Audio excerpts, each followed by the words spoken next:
Reaction has been swift since yesterday's Supreme Court of Canada ruling expanding the definition of medical marijuana.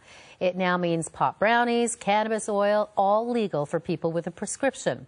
It was welcome news for some parents, including Alex Rapetsky, whose daughter Gwen has epilepsy. He's been giving her cannabis oil 3 times a day to help control her seizures.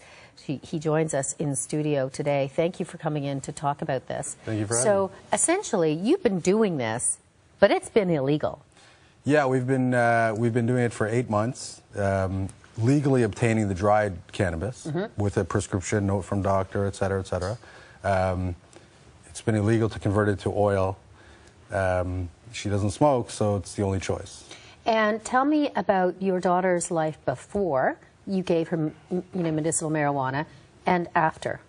So if I rewind 9 months to last October, she couldn't really do much. She could barely sit on her own. She was still having seizures. She had been on 8 different medications, anti-epileptic drugs. None of them controlled the seizures.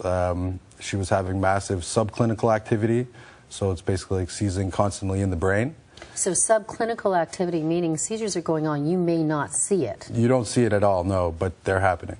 So it's basically turmoil and chaos all the time. And throughout this, your daughter's ability to grow on all levels, emotionally, physically, is stunted. Yes, her development basically halted. We're continuing with therapy, but she wasn't acquiring skills almost at all. You were at your wit's end. We certainly were.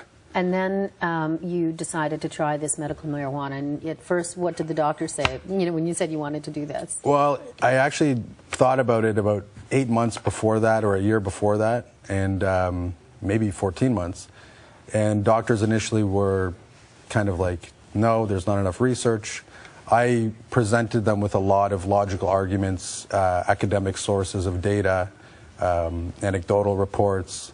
And one of our doctors was kind enough to take the time to comb through all of that and decided that although he couldn't guide me on dosing, he didn't feel it would hurt her in any way, and nothing else was working, so he gave us a prescription. And how soon did you notice a difference? Well, we started her on a low dose after I made the first batch of oil and got the lab test results back. The second day, she had a minor seizure. This was mid-November.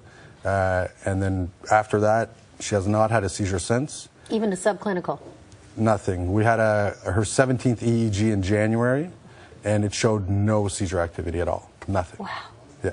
Yeah. How does that make you feel that this is, something that you've provided, the quality of life for her? However, it's great. I mean, she's crawling, she's learning to walk, she's playing with toys, she's feeding herself, she's bothering her brother. Her quality of life is 1,000% increased. Probably fair to say as a parent, you're going to do whatever it takes. Of course. To do that, legal or not legal. But now that it's legal, how does that help you out? Well, I was willing to do it before, and I did. But now that there's no fear of prosecution, it takes a weight off and hopefully opens the doors to other people having better access and research. Yeah. Well, it's great to hear that Gwen's doing well. Thank you, Alex, for coming in to share your story. You're welcome.